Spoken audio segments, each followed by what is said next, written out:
आपके साथ सोनिया। आइए नजर डालते हैं आज की कुछ बेहद खास खबरों पर।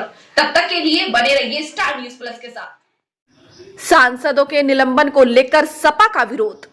कुशीनगर में समाजवादी पार्टी के नेताओं और कार्यकर्ताओं ने आज रविंद्र नगर स्थित जिलाधिकारी कार्यालय के बाहर जमकर विरोध प्रदर्शन किया और सरकार विरोधी नारेबाजी की। इस दौरान सपा कार्यकर्ताओं ने लोकतंत्र विरोधी भाजपा सरकार सहित अन्य तमाम तरह के नारे लिखी तख्तियां दिखाकर प्रदर्शन किया। इसके अलावा राष्ट्रपति को संबोधित ज्ञापन भी सौंपा।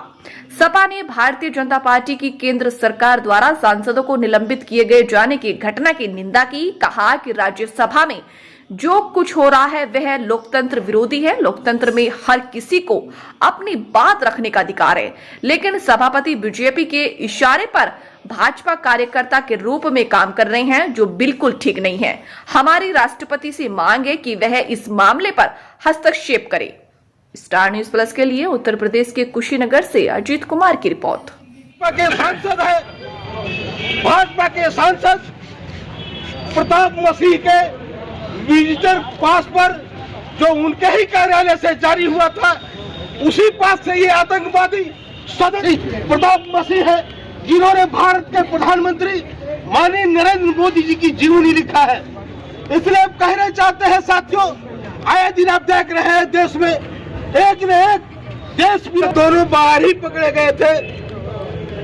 बाद में जब इनका चेक किया गया, ये संसद में कैसे प्रवेश कर गए, मामले को सदन में उठाया और इन आतंकवादियों के खिलाफ कार्रवाई और इससे जुड़े लोगों के खिलाफ कार्रवाई की जब मांग की, तो भारत की सरकार ने दो आतंकवादी संसद के दर्शक दीर्घा में बैठे हुए थे। एक जिसका नाम सागर शर्मा है, सागर शर्मा और मनोरंजन दोनों दर्शक दीर्घा। और मध्य प्रदेश में तो यह भी हुआ कि दो बूथों के प्रमाण जो रिजल्ट है वो एक व्यक्ति द्वारा अभी मांग पत्र सौंपा गया है। क्या मांगे हैं आप लोग? पहली मांग तो यह है कि इस लोकतंत्र और देश विरोधी भारतीय जनता पार्टी की केंद्र की सरकार को तत्काल बर्खास्त किया जाए। नंबर 2, अलोकतांत्रिक तरीके से विपक्ष के 151 सांसदों का जो निलंबन हुआ है वह निलंबन तत्काल वापस लिया जाए। नंबर 3, ये जो सांसद प्रतापी सांसद भाजपा के प्रताप समीह, जिनके कार्यालय से विजिटर पास जारी हुआ था और उसी पास के सहारे ये जो आतंकवादी सदन में घुसे थे, उनको भी, उन सांसद को, उससे जिसके तार जुड़े हुए उन सभी को के खिलाफ तत्काल कार्रवाई की जाए। और उसके बाद जो अगला हमारी मांग है कि ईवीएम जो अभी 5 राज्यों में चुनाव हुए हैं उसकी गड़बड़ी देखी गई है और जनता का विश्वास पूरे देश में उठ गया है, क्योंकि किसी भी विकसित देशों में चुनाव नहीं हो रहे हैं। जिसने ईवीएम बनाया उसका ही उस पर भरोसा नहीं है, फिर भारत में उससे चुनाव कराया जाना जनता के विश्वास से अब बाहर है। जनता का विश्वास उठ गया है। इसलिए मांग समाजवादी पार्टी करती है कि अगला जो लोकसभा का चुनाव होने जा रहा है उसमें चुनाव बैलेट पेपर के माध्यम से कराया जाए। उसके बाद हमारी मांग है कि जो विपक्षी नेताओं और कार्यकर्ताओं के खिलाफ दमनात्मक कार्रवाई की जा रही है वो।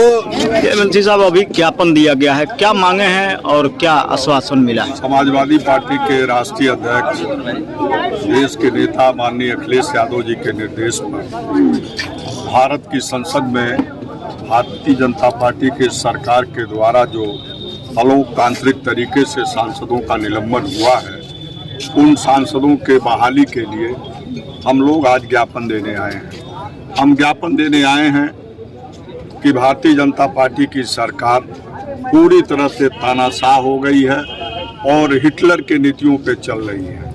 जो सरकार के खिलाफ आवाज उठाएगा उसके खिलाफ ये दमनकारी कार्रवाई करेंगे। भारतीय जनता पार्टी की सरकार चाहती है कि हम विपक्ष को समाप्त कर दें, लेकिन समाजवादी पार्टी मुकाबले में खड़ी है और किसी भी कीमत पे समाजवादी पार्टी के आवाज़ को भारत की सरकार दबा नहीं सकती है। हम सांसदों का निलंबन वापस हो।